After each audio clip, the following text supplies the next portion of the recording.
Lizzie Main is a game director that is known for their contributions to Legends of Runeterra, Teamfight Tactics, Magic the Gathering, and their upcoming project Magical Rejects. And on this episode of the Red Tunic Podcast, we talk about who they are, TCGs versus computer card games, how they got into the industry, some words of encouragement, Magical Rejects, the game that made them want to get into the industry, their life outside of gaming, and the nonsensical lightning round. Before we get started, don't forget there are links in the episode description that you can follow to learn more about Lizzie as well as the podcast. Also, don't forget to like and share the episode, and without further ado, enjoy episode 132.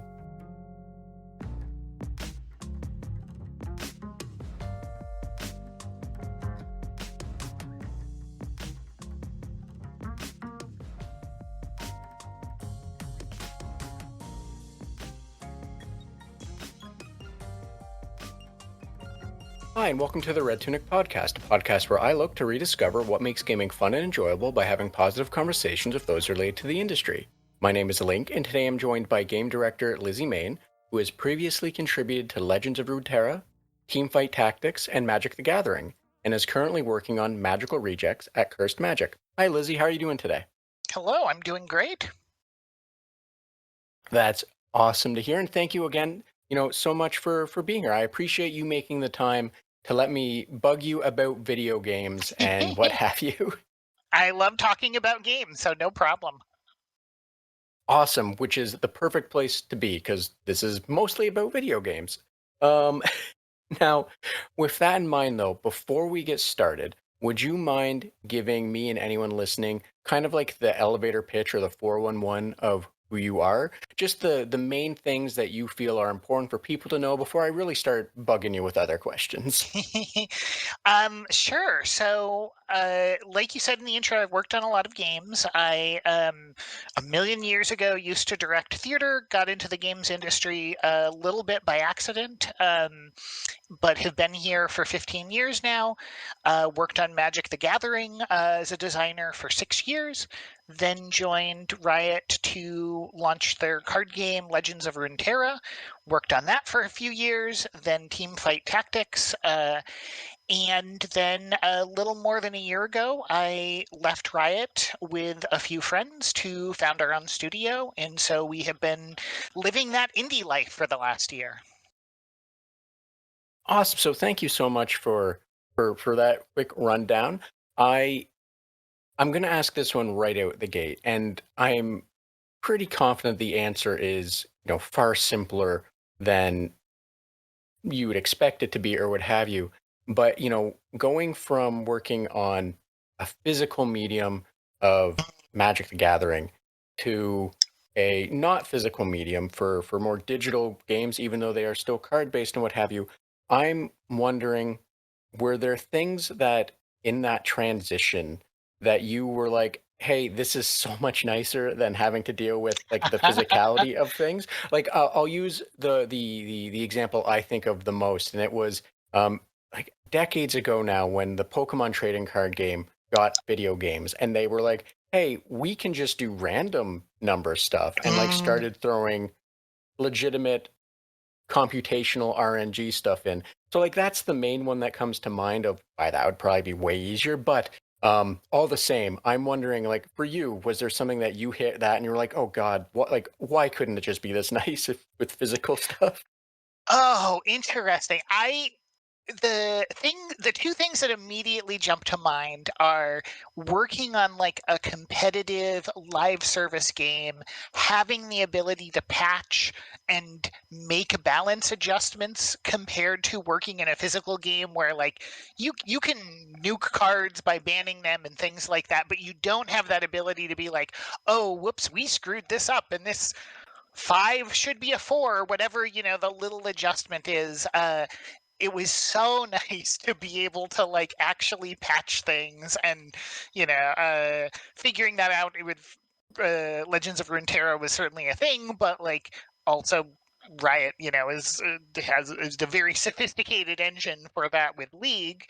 um and then just like there's design space in kind of playing around with hidden information in ways kind of like you're saying with like easy randomization and things, but also just like uh cards that transform into other objects and things like that, with this whole wealth of design space that was never like available to me as a designer of a physical game.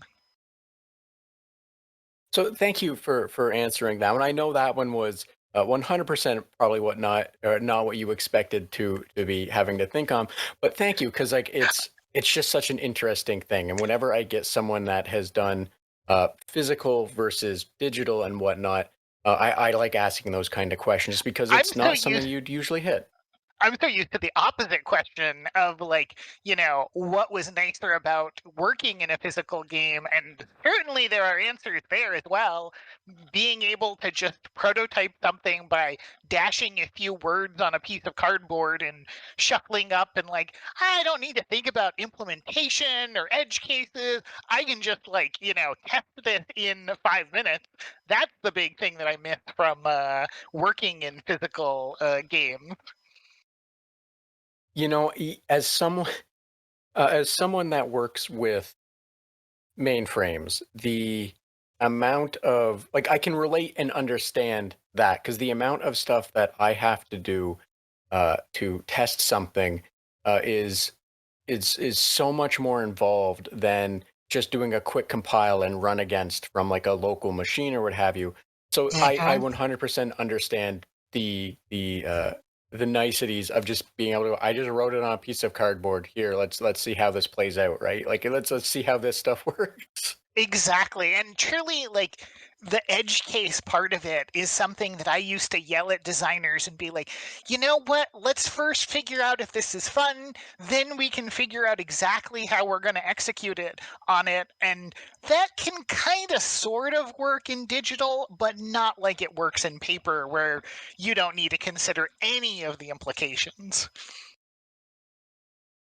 Yes. Now I have another question, a card based question. I promise Hmm. this will be the last direct one.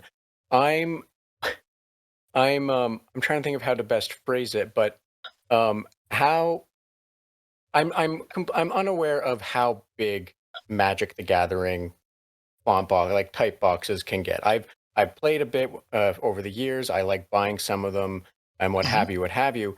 But my my curiosity for this is, um, did even when you were doing digital, did you still apply the mindset of, oh, we should only have like 50 words versus, Konami and Oh. Yu-Gi-Oh being like, hey, Hmm. let's do a Hmm. whole book on one card. Like, did did that still apply when you went digital from physical? Uh, yes. I sigh a little bit because I feel like it's something that digital card games still contend with quite a bit. Of There's an expectation when you're dealing with like a physical game like Magic that you have the player needs to be the computer and needs to like manage all of the rules, and so all of the rules need to that the player might need to parse need to be on every card, and the that just doesn't need to be true with a digital card game where you actually have the computer that gets to be the computer. But the genre has emerged in such a way where there's typically that expectation. And I feel like it's interesting if you look at kind of the way other games, other genres, uh, expect the player to explore and learn some of those interactions and things. And the card game genre specifically, like, just there's the expectation that you have that information readily available and know it in advance. And I feel like that's something that, I don't know, the genre as a whole has not really quite landed exactly where it needs to be.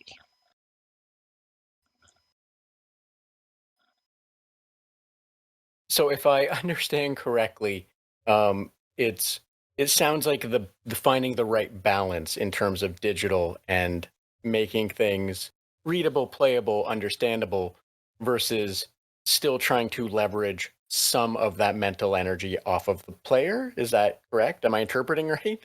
Yes, I think you might have worded it a little better than I did. I think the you want someone to understand like the context of how to like play a card, but magic cards needed to sometimes be worded in this like legalese to be able to make sure that they were precise and there was no ambiguity if you knew the full rules how two cards were going to interact. And that need for that same level of legalese just doesn't exist in digital. But there's still sometimes an expectation from players that like, oh, I didn't, that some players still want that same level of like, I can understand everything just by reading this card. And I believe putting a little bit more of the onus on the player to interact, try things, learn things over time, is a unexplored avenue for digital strategy games in general, but especially digital card games. And usually most genres, most video game genres, like, you try putting a bomb near the wall in like a Zelda game or something, and you learn like, oh, this is where I can put bombs or something like that. That's like, a learned thing that the game doesn't necessarily need to explicitly tutorialize or teach you. And I just think that that's something that like digital card games and digital strategy games have a little bit more space to play than they necessarily give themselves.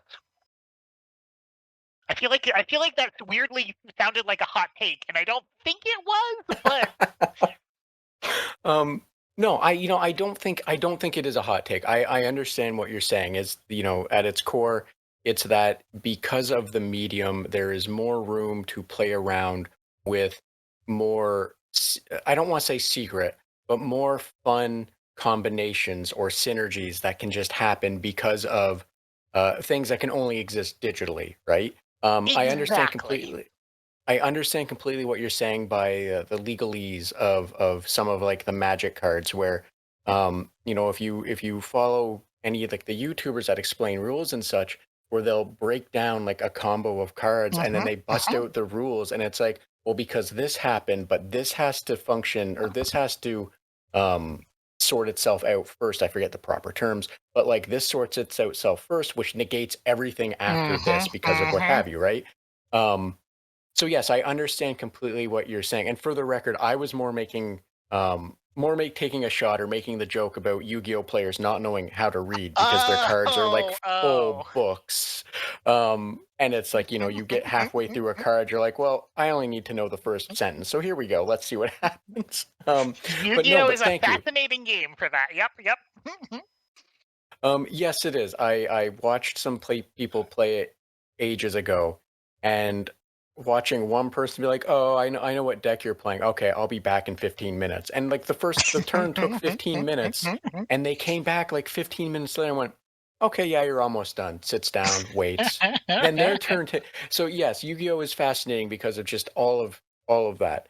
But no, that was more of a shot at, or more of a joking shot at that. But thank you, because that led to an interesting point about the space that digital card games can exist in and play in if they give themselves the chance. And it'll be interesting in the future if they do, just because synergies can be really cool, and it's always interesting to see what kind of things evolve and come out of that kind of RNG-ish stuff, Yeah, and I think a lot about like the accessibility of these games, because you take a game like Magic or something, like there's a million cards and there's like history of like all those interactions and things, and like that can be very unapproachable for a lot of players. And so, but the balancing act of that legalese with the approachability is just another aspect that like the genre needs to contend with a lot. And I'm always on the side of make sure it's welcoming to players, because you need that new lifeblood all the time. But it's a balancing act. Yes, and not to spend more time than necessary, or what have you, but you are 100% correct, because for me, I like being able to offload, and this is like true for like CRPGs and what have you as well, being able to offload the mental energy of the stuff that you can let a computer do and still have fun, Mm-hmm. as Mm-hmm. well as the approachability, because you 100% correct, right? Like as Magic's been going on itself for the early 90s, late 80s or what have you, I think like about 32 years, something like that now. Yeah. at some point people are going to get old and start dying. You got to do something to get the younger people in, right? So yes, the approachability I completely understand as well. However, as I said, I didn't want to, and in fear of sitting further on it than necessary, and distracting from the other reasons I brought you here. Uh, One of the things I do want to ask about is, how did you get into developing and making games? You mentioned Yeah. you started in theater. I believe the words you used were you kind of like got into this accidentally, or what have you, um, unintentionally or whatnot. So like, please, Lizzie, how did you get into developing and making games? And you can go back as far as you would like. So, I mean, there's probably some like prehistory that's like playing D&D and playing Magic and these other games in high school. And going back even that far, like I'd done a lot of like very amateur game design and made things like for my friends, and actually, to linger on Magic, like, certainly there's a lot of space for using the cards to make your own game and make your own formats and cubes and things like that. Um, but didn't have any professional experience. I mean, I guess uh, I went to college to do theater. Um, Moved to New York in the years after that to direct. Found I kind of didn't enjoy that and really wasn't sure what I was going to do as like a career.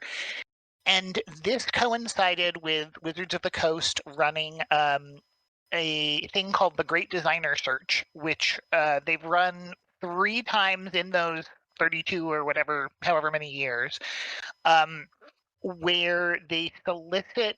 It's a big competition that takes place online, and it's a little like a reality show, but it's all like, web based, but where they're inviting people from the community in to do design challenges and things. And each time they've run it, they've hired a couple people from the top of that.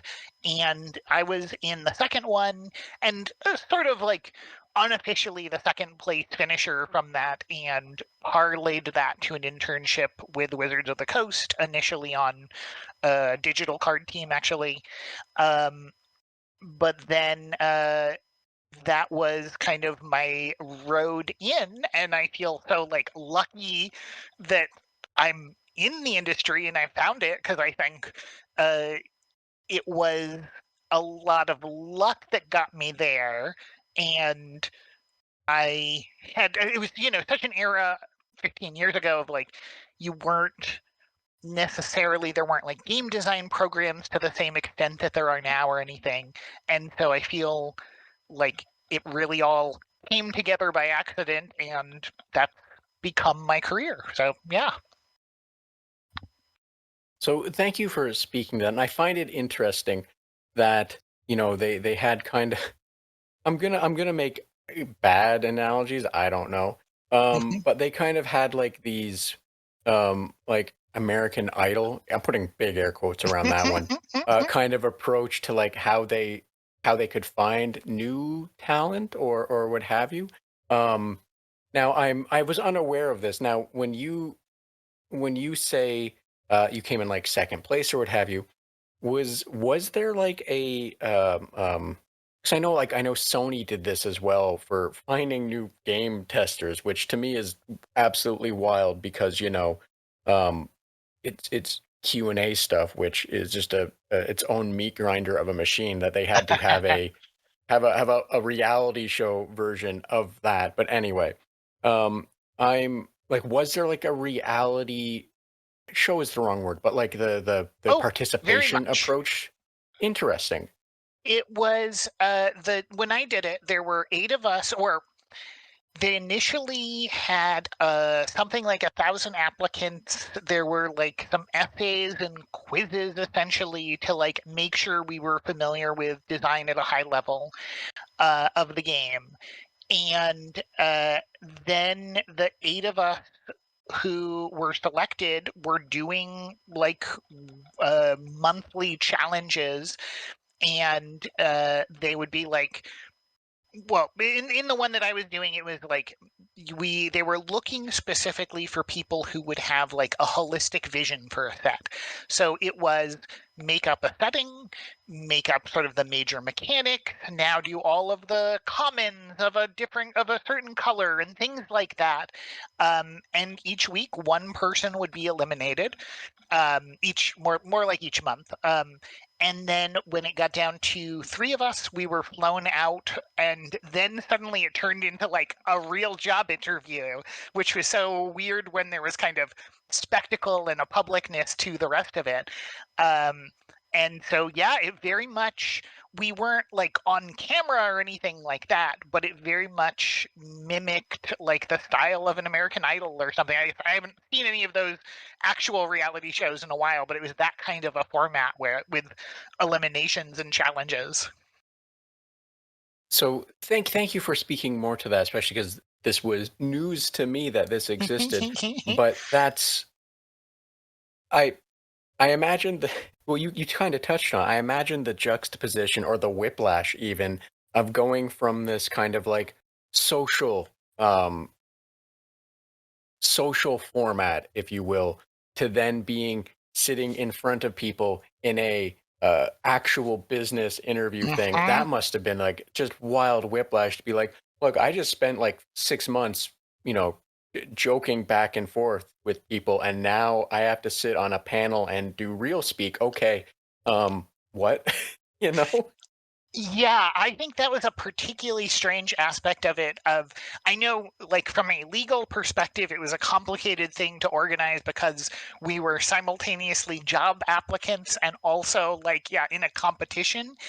But the certainly there at the end, it felt like a sharp move from the one into the like, no, this is a coworker who is applying for a job, and we're setting up panels to review things, and sort of the challenge and the spectacle of it that had existed previously, yeah, was replaced with much more of like a formal job interview. And I think I with all of the ways in which I feel very lucky, I was so much less prepared for the job interview part of it than I was for the design challenges.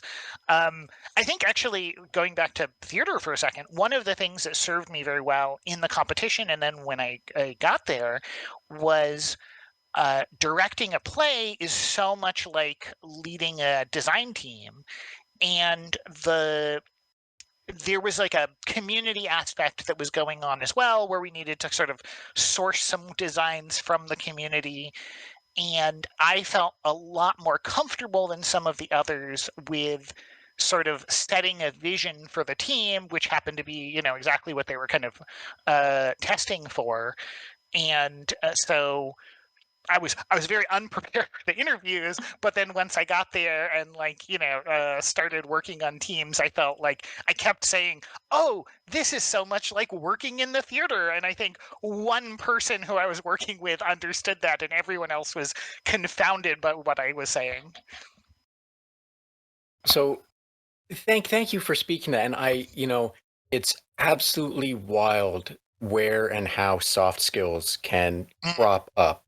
You know what I mean? Like the because I'm sure you were not alone and would not be alone in going from a theater directing kind of background of having to juggle all these different balls and suddenly be standing in a arguably a design project lead position and going, oh wait, there are my actors, there are my light guys, there's my mhm, costume, there's my back, mhm. whatever. That's the extent of my theater knowledge, I'm not gonna lie. But I imagine, the just like the realization of that soft skill is wild and fun to a Mhm. degree because you're like, oh, hey, I know what I'm doing. I can do this with confidence. I just have to pretend, that like the artists are my backdrop and costumes and what have you, right?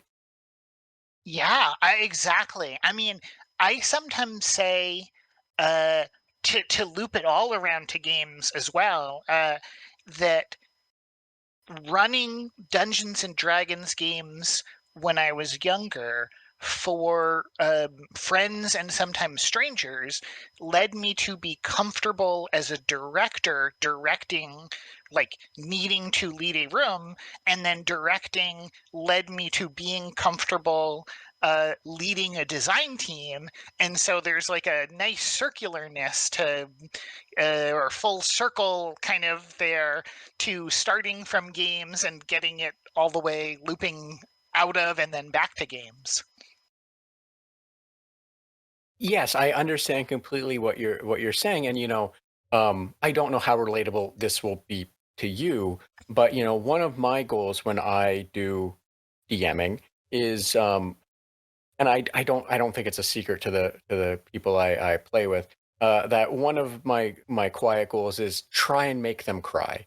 And I imagine that's relatable for you as well, because that's kind of the point of theater too, right? You want to make them feel something. So like Mm-hmm. all of those things go all the way back around to making someone feel something, right? That yes, I. It's so funny that you use that example because when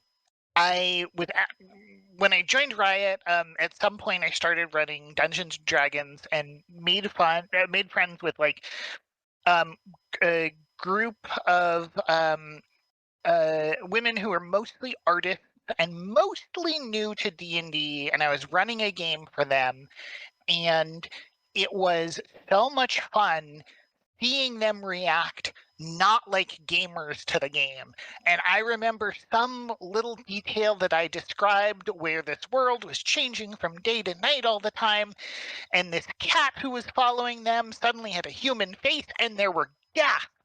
And it was like, oh my God, this is beautiful. You're so much more engaged with the narrative of this than any of like the dice rolls or the mechanics of it. And I'm able to make you feel something profoundly. And that was such like an exciting moment. And then incidentally, some of them are the ones that I would go on to sound cursed magic with. But yes, I know exactly what you're describing. Which is terrifying because I do it sadistically, but that's just me. Well, you need to I test your players. Otherwise, you need to test the mettle of the characters to see how they'll respond to tragedy. Sure. Thank you. That is if I'm ever in a corner, that is going to be my go-to. I'm going to steal that. Thank you so much, Lizzie. I appreciate the out that I now have.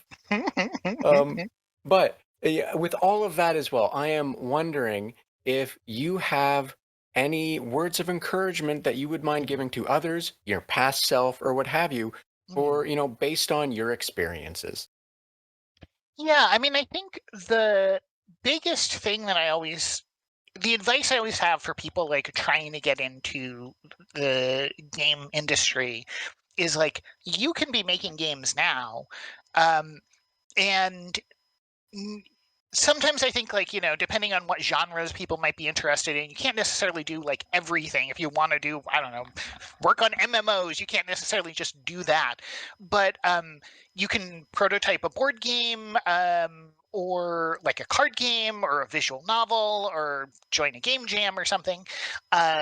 And there are a lot of opportunities, do something small and something that you can finish and play test and make adjustments based on the play tests. And that's going to teach you so much. And I think that's like uh, such an exciting thing about games is when you're able to like do something and finish it and like get a reaction, kind of like you're describing with your players, like and adjust. uh I think is something that anyone who wants to work in the industry could be doing, today. And yeah. should be, probably. So thank you for speaking to that. And I don't mean this in a negative way, and that's similar advice or words of encouragement from that others have given, and I use the same analogy every time, but I always like when 9 out of 10 dentists are recommending the same toothpaste. You know what I mean?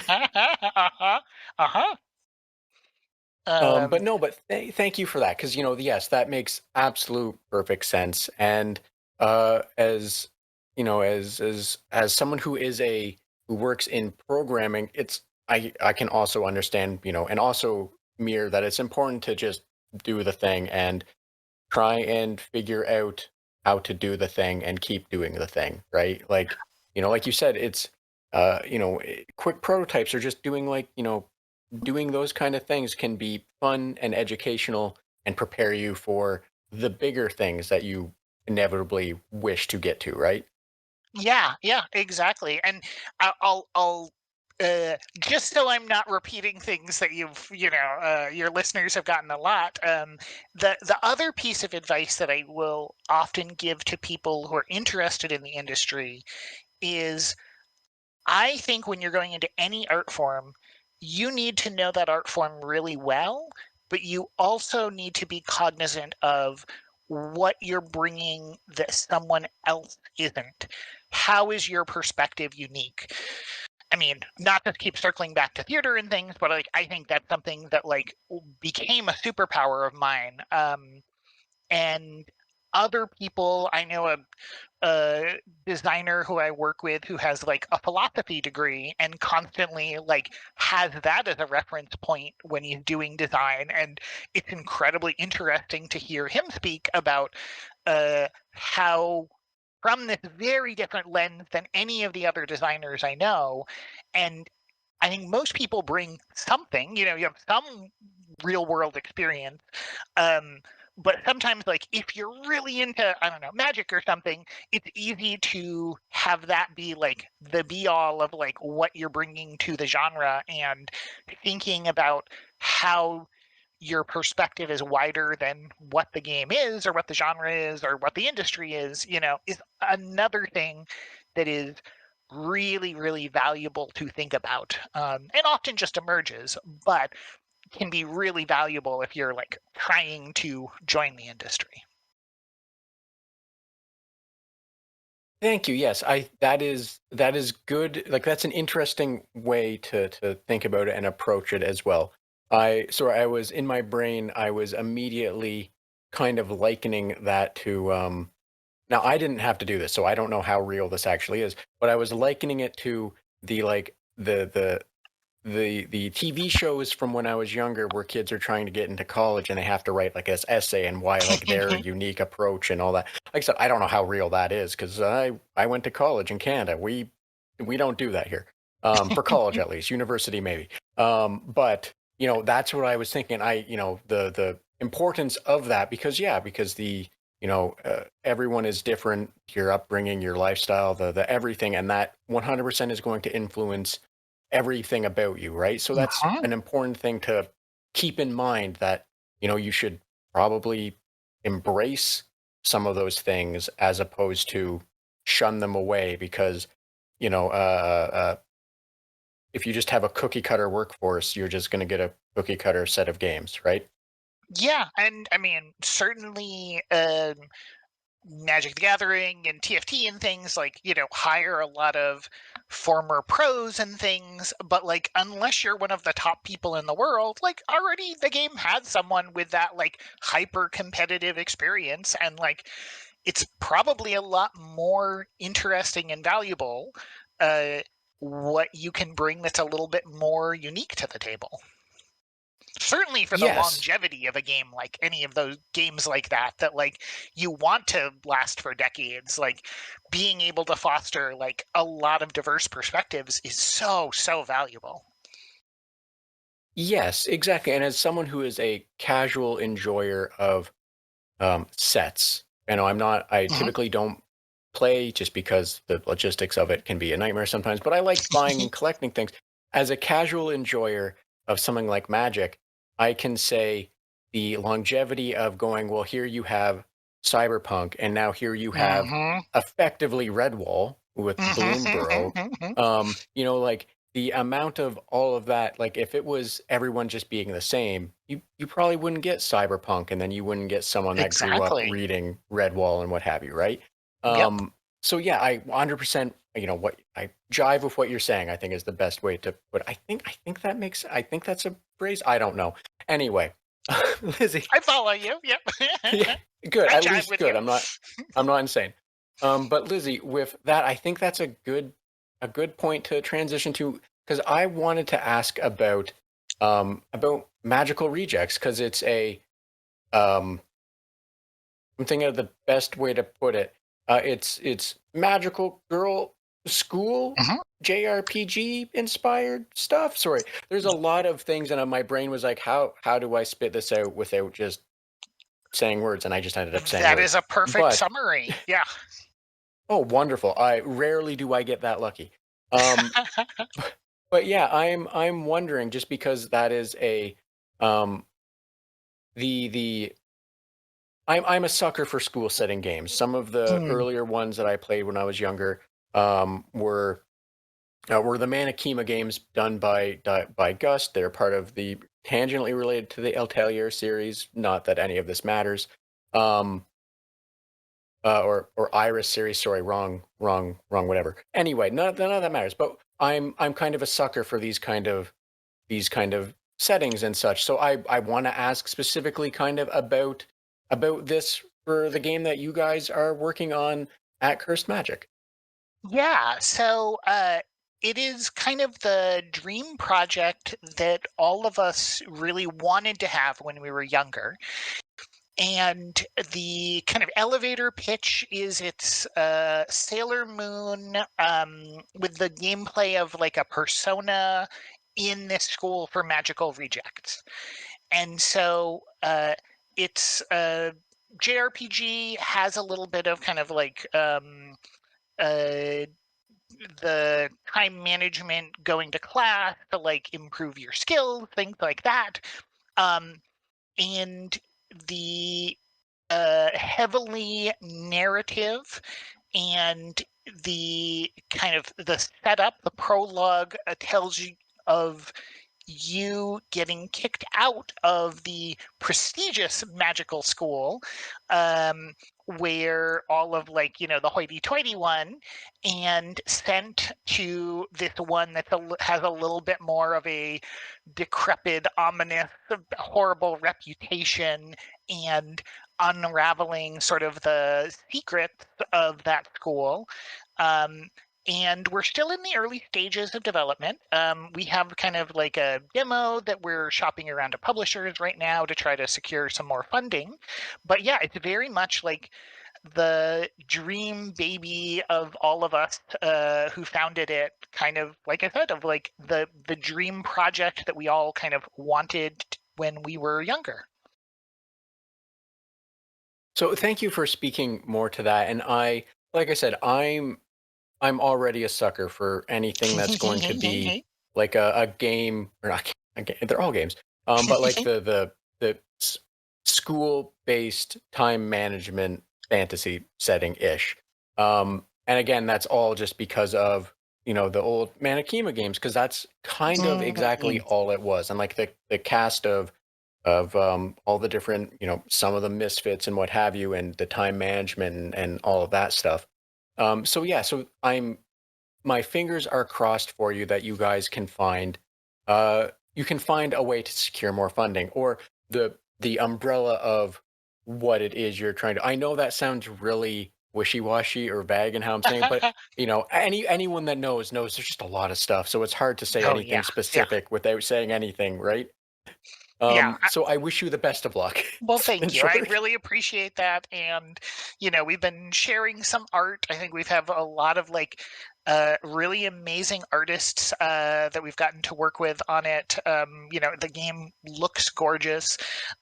We also have the uh, in perhaps I'm trying to think how to word this. Like, one of the really exciting parts that we initially weren't expecting is we have that prologue that we've put together, fully voiced, and got to work with Carrie Hawks, who was the English language voice of Sailor Moon in the 90s, and Stephanie Shea, who's the more recent English language Sailor Moon. So it's really in fulfilling all those like childhood fantasies, but also just like in trying to speak very authentically to the genre. We got to work with some really exciting people on this.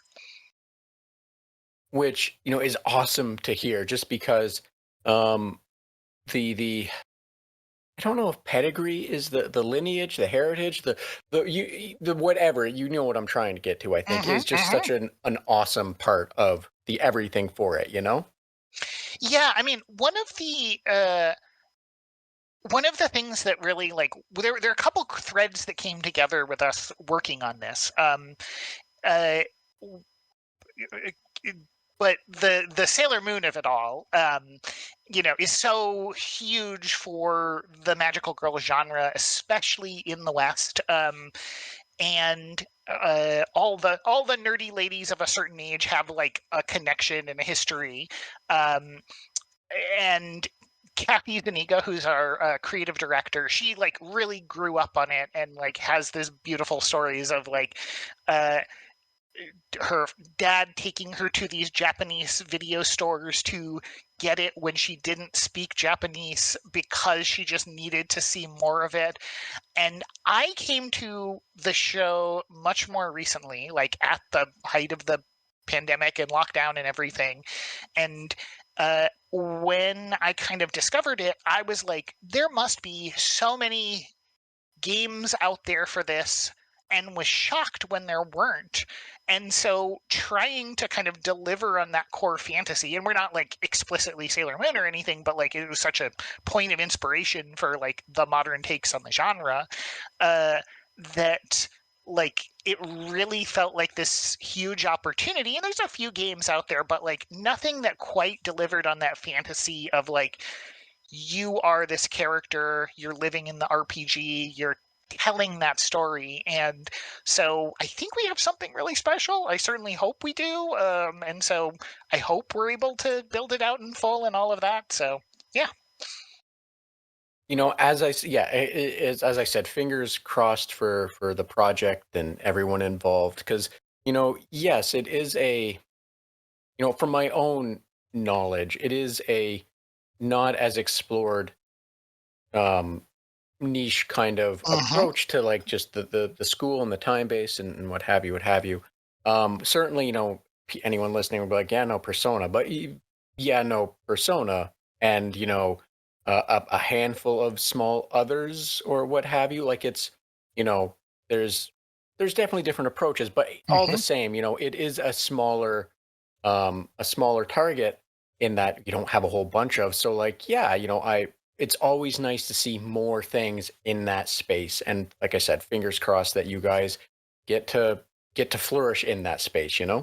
Well, thank you. And yeah, I think the telling kind of like high school is such an interesting setting with how much people are discovering themselves, and but also bound by sort of the rules of the institution and still being young and not having total freedom. And so it's an interesting time to be telling stories as well. So I'm kind of I agree with you of like, it's just really really interesting opportunities for storytelling. Yes. Now, Lizzie, as much as I'd like to dive into more of the uh, uh, anime side of things, because God knows I could.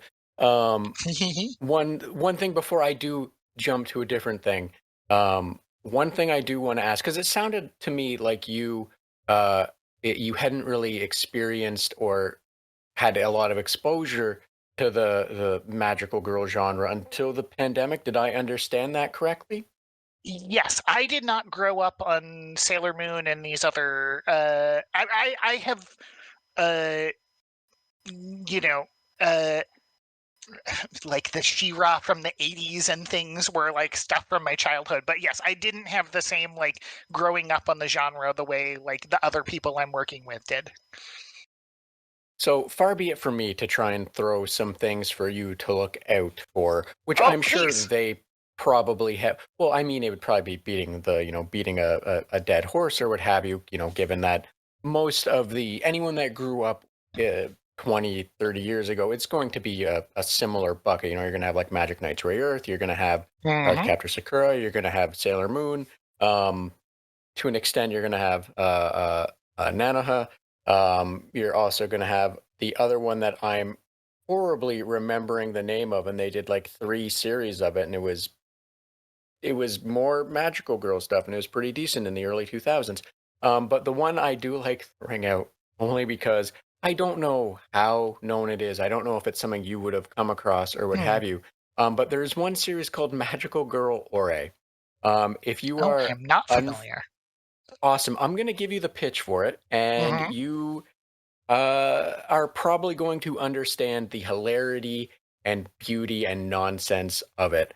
And if I remember correctly, the reason this happens to them when these 13, 14, 15-year-old girls do their magical transformations is because the whatever, the alien, the eldritch being, the spiritual force, the whatever that they make the the deal with, the idea of power and such is a masculine topic, a masculine concept. So all of these girls effectively transform into big buff dudes. Okay, I have heard of this series. I admit I have not seen it. Uh, I recommend it. It is okay. absolutely wild and hilarious because it's aware of what it is. So Mm. it's aware of its own tropes and the tongue-in-cheek nature of things, but it does a really good job at it all at the same time. So if you haven't seen it, I would recommend taking a look at it because at its core it is still a magic it is still a Magic Girl series, but it's also part of it is them also not in like a dramatic sense dealing with them turning into big buff dudes, but just the awkwardness and hilarity of it, while also the magic being quote unquote very loose in terms of most of the way they get rid of things is um, aggressively and physically with the magic wand, which is just ends up being like a hammer, can be used as a hammer or whatnot. So like I said, it's aware of what it is, the tropes that Mhm. it is, and it's very tongue in cheek, but it's also, I personally felt, well done in the sense of being a Mm. magical girl series. So always recommend it, and especially if you've never heard of it or seen it, or now I think it's worth checking out at the very least because it's, if anything, hilarious. I love how much anime can simultaneously exist as a parody and also play elements straight. And I will check it out. And certainly, there's been a lot of like deconstructions of the genre over time. Madoka Magica being probably like one of the more famous ones. But no, I will absolutely check that out.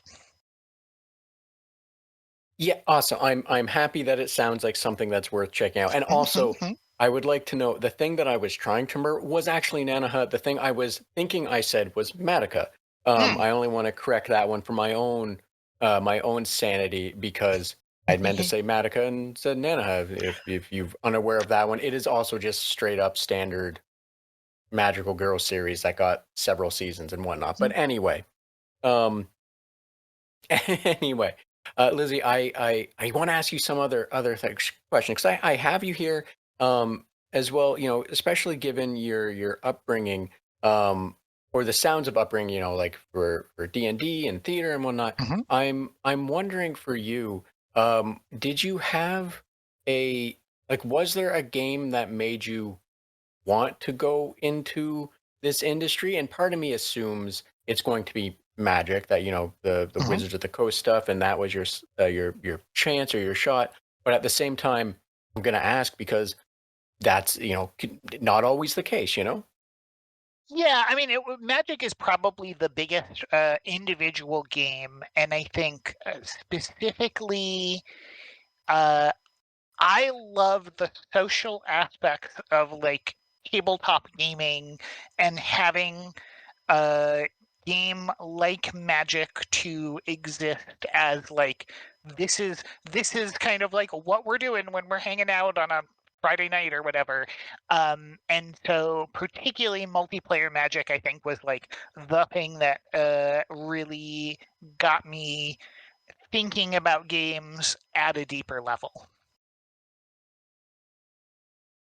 Now, because I think this is a kind of rolling back to what we touched on earlier. I am curious, because Magic's been around for so long, and has done so many different things. Do you have a a particularly favorite series or set, or I think the other ones they're doing now that are unrelated, but also the Beyonds or what have you. Um, I forget the right terminology. I know that they like it. I just bought a bunch of turtle stuff, for example. I don't know if that's Beyond or a different Universes what have Beyond, you. I believe, is the title. Yes. That sounds more accurate. Thank you. So, but the question that I'm trying to get to, and fumbling around with is, did you have like a favorite set or theme set or what have you, for Magic? When, you mean before I entered the industry, or? Uh, yes, no, both, all of the above. So okay, I'll say at least two answers.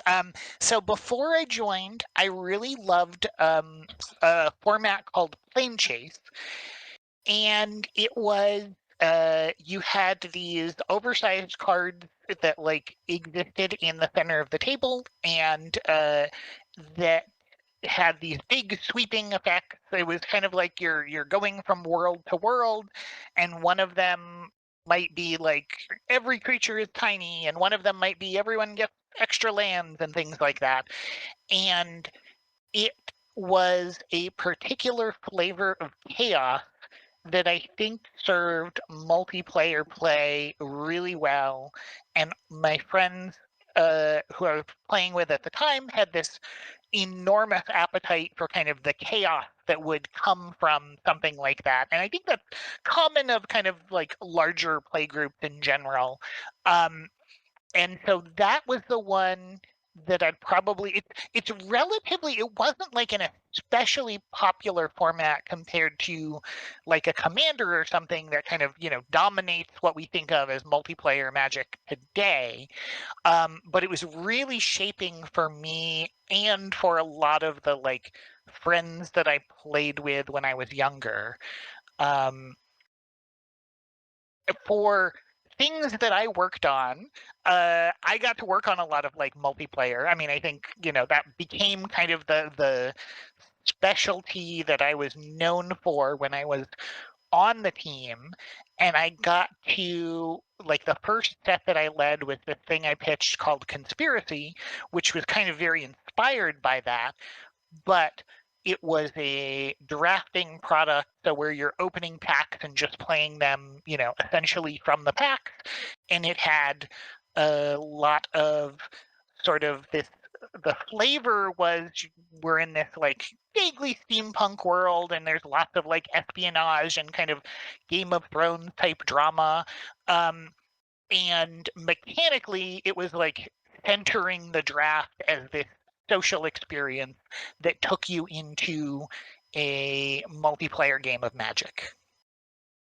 That's the thing I'm probably most proud of from my time there. So thank you for sharing that. And I apologize because I'm the most I can say is thank you for sharing that, because as I said, I'm more of a casual enjoyer of Magic in No terms of like the worries. sets. So all of that is unfortunately lost on me, and that's on me. But that's interesting. The idea of because the most engagement I've had with Magic has been one-on-one stuff. I know that command exists. I know there are, like you touched on plane chase. The So it doesn't shock me that there are more multiplayer version ones that also exist. I know that for one of the newer sets for Turtles, they released a whole thing where it's like a self-playing enemy deck, and it's like up to 4 players. Mm. But what I'm getting as I find it interesting that the prospect of taking this 1v1 game and expanding it out and um, getting to work on things that make it more like wider, so it's not just a 1v1 or what have you. So that's really interesting that there are more things that exist like that. So thank you for sharing that. And I'm happy that you got to, especially coming from a multiplayer format that you enjoyed, getting to then use that as inspiration for another thing that you got to be a part of, if that makes sense. Yeah, absolutely. I think the interesting thing about Magic is it is so many games in one, and often with the same content, but that it's a very flexible engine, that it can be many things to different people.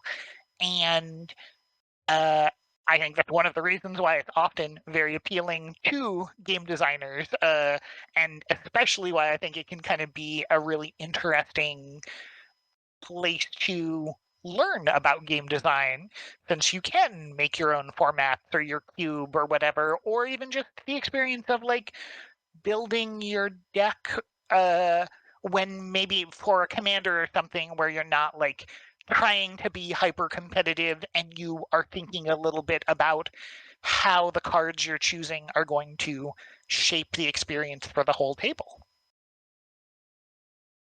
Yeah, yes, I understand completely what you're saying. And sorry, in my mind, I am dominated by when I was playing with people, the idiocy of me being like, I'm just gonna make a mono blue and just have it be merfolk and nothing but merfolk. And the idiocy of the joke decks that aren't gonna potentially do good, but just being able to be like, I'm doing a stupid thing. Let's see if it does anything, right? Absolutely, that is a huge part of the game, to be clear. Uh, I and thinking about the competitive aspect and the one-on-one, is still the majority of how the game gets played. But yeah, absolutely. I all of those can be part of the same experience, and that's one of the things that I think is really special about a game like Magic. Yeah. Yes, I completely understand and agree that having something be so malleable, like you touched on before, but like that's a wild thing, an important thing because it just lends itself to longevity, but also lends itself to, like you said, being able to uh, screw around and find out in terms of trying to design your own thing Yeah. based on stuff that already exists. The heavy lifting of like the cards, they exist, and you can build around that, right? Like you don't, you Mhm. know, baby steps, and just baby steps. Those indie game design packs that have like all the characters and animations for you. You just have to try and do the thing with them, and that makes it all the much easier, right? Yeah, I one of the things I find fascinating about like game jams is just like that idea of like here's a central theme or whatever, and like it can spin in a million directions. And yeah, it's a similar thing to like you're describing. Yeah, like here are the tools that are essentially the same every time, but now go make it your own. Yeah. Yes, exactly, exactly. That is also a very good connecting point. Now, Lizzie, I do want to ask this though, because I've had you here for about an hour. I wanna work towards getting you out the door, just so that way you can enjoy the rest of your day. So I'm not stealing even more of it.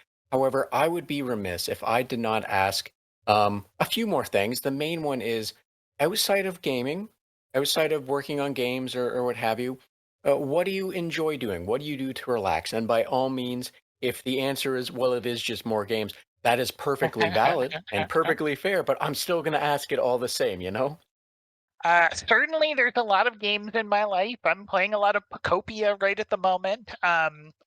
But outside of games, I listen to a lot of podcasts. Uh, I recently have really gotten into listening to audiobooks as well. Um, I used to travel a lot, though I don't do that nearly as much as I used to.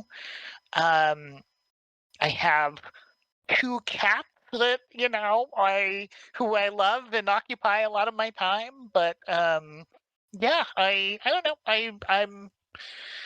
Uh, I don't feel like with the studio, I don't feel like I have quite as much free time as I once did. But certainly one of the joys of it is working with friends and getting a lot of time to be social with them all the time. Yes, I understand that completely because that can also make it easier to deal with the harder aspects of work in general when you're Absolutely. working with your friends, you're working with people you actually genuinely enjoy getting to speak to and talk to and everything, right? Now, I am curious because, this is an easy ask on my part, and I always like to ask it all the same when these kind of things get mentioned.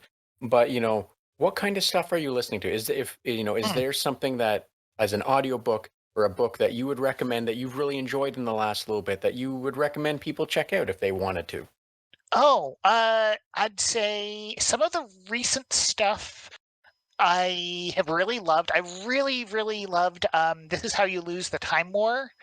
Um, that is just such a wild novel uh, that's so poetic and uh, I love works like that that use kind of the fantasy or the sci-fi as the jumping off point and the background.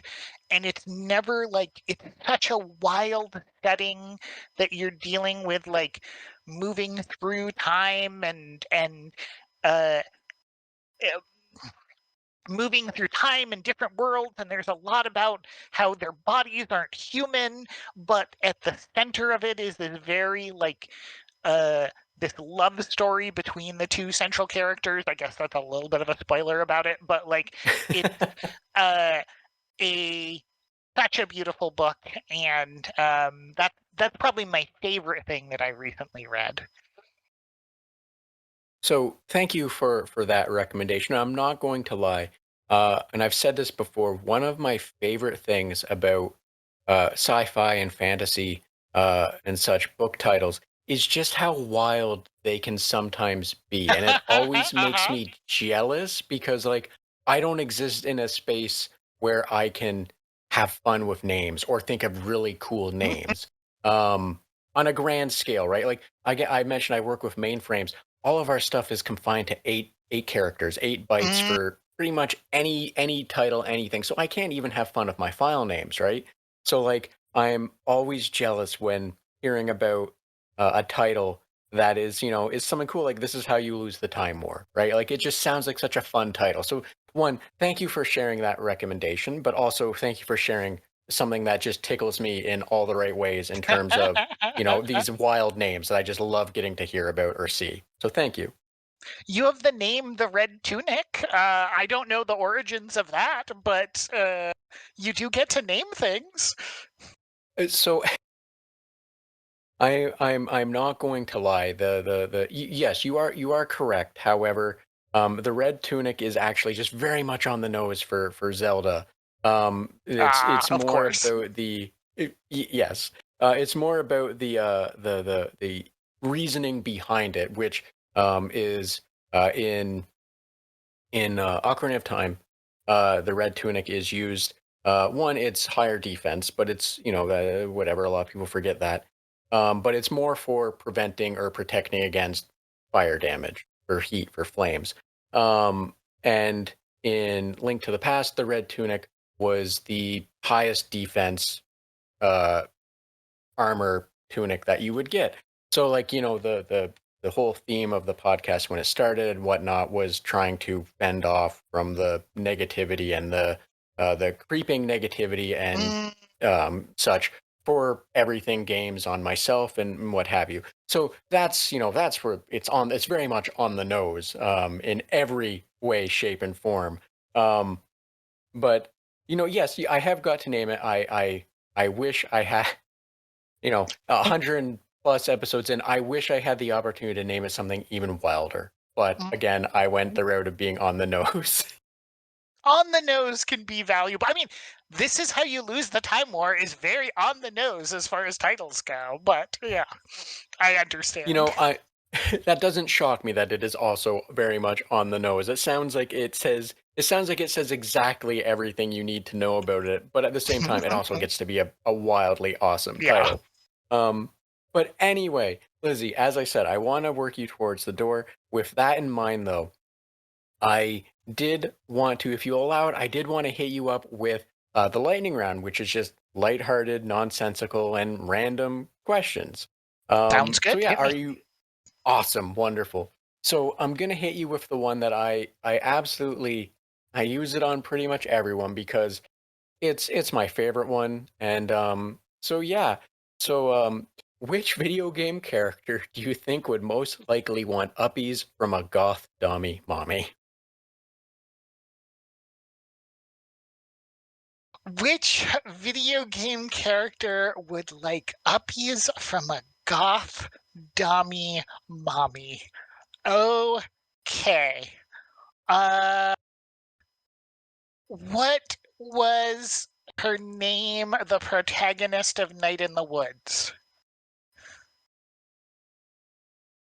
I haven't played Night in the Woods, so I am unaware, but uh I should remember it. I want to say it's something like Mabel, but I think that's slightly off. But that's the first person to come to mind. Um, is the main character from Night in the That's a perfectly valid answer to just name a series and say, oh, the main character, whatever their name may be. um, I mean, I want to answer me, but I don't think that's quite in the spirit of what you're asking for. You And know, honestly, uppies is not the thing I'm looking for. But yeah, yeah. you know, in the past, one of the questions I asked was unintentionally taken as not innocently. And in this case, it very much is meant to be innocently. So, as yes, I think everyone would want uppies from a goth dommy mommy. And I say that from an innocent standpoint. Who doesn't want to be, grabbed like a small child and lifted up and spun around by someone like Rhea Ripley, right? Oh, how about Malinoway from Hades 2? You're probably right on that as well. I will, yes, 100%. I'm not gonna, these aren't meant to be discussion points too There's much not a or what correct have answer. you. There is not a correct answer. No, there's no judgment involved in this. But yes, I 100% see that one. Now, I'm gonna ask you this one because, you have mentioned having a lot of, well, a fair amount at the very least experience in doing um, DMing or in D&D in general. So here is more of a philosophical one, I guess. Do you think a transmorphing druid could provide eggs for an adventuring party's breakfast? I think Wild Shape invites so many questions, and the rules are never going to be able to address them. But the interesting answer for a party is absolutely the druid should be able to lay eggs, and it should make the druid uncomfortable. Thank you. Yes, it's a philosophical question. This is not a philosophical podcast, but thank you. I agree and understand two different aspects of that one. Um, Now, I'm going to ask you this one as well. And this one is kind of related, but at the same time, it's not because of a Magical Girl game series and whatnot. Mhm. But which video game character do you think is most likely pro Salem witch trials? Pro in the sense of on the side of the John Proctor and the others burning witches? Or quite honestly, you could just put it on the side of the patriarchy. But yeah, that's kind Okay, of where yeah, I was yeah, going yeah. with it, or the side of the church, whomever. Whew. Um. Oh no. Okay. You said a protagonist specifically? Or just anyone in the series, like not just a protagonist, just in Okay. general, which video game character? Oh no. Okay. This is an interesting one. I'm not going to lie, I pulled up Steam to just be trying to think of who are some characters.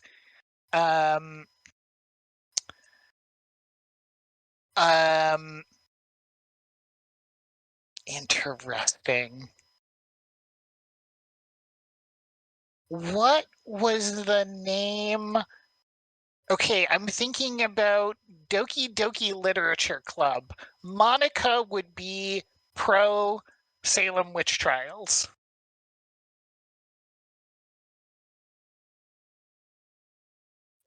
I could see it. Yes, as I said, this isn't really. I'm not going to judge you or argue, but I could see it. I can, she was crazy.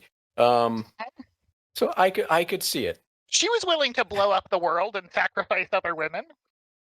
She was definitely willing to do a lot of horrible, crazy things. So yeah, yes, Lizzie, I understand. I see it. But that was the lightning round. Thank you so much for participating in the lightning round with some weird questions at the very least. Delightful. Now, Lizzie, as I said, that was me turning on the lights, moving you towards the door, so that way I'm not stealing too much more of your time. However, before I did let you go, if there was anything else you want to discuss, a cool game, talk more about what you're doing, or something you feel just more people should be aware of, by all means, the floor is yours. As well, please let everyone know where they can find more information about you and the project or what have you, which I'll also include in the episode description. Yeah, so in terms of following me or the game, Cursed Magic is on Instagram and Blue Sky. I'm also on those places as Sean Elizabeth, my full name. And other things to discuss? No, I think, we talked about goth dommy mommies. I feel like we've covered a lot of ground. Awesome. I'm happy that I'm happy that your secret checkbox of even the mention of goth dommy mommies got to be brought out. So I'm happy we hit that one for you as well. But Lizzie, as I said, if there wasn't anything else, I will 100% let you get on of your evening. I'll let you, I'll stop stealing your time and just be thankful for you letting me steal what I have. It was a pleasure. So thanks again to Lizzie for making time to have this conversation with me, and thank you for joining us on the Red Tunic Podcast, as well as a special thanks to Roland Jenkins for the use of music from the title track from Road Steep. Be sure to check out the episode description for links to socials, websites, and other means that allow you to learn more about or support Lizzie and the podcast. And while you're doing that, share, like, follow, and whatever else you think makes the algorithm work. Thanks, till next time.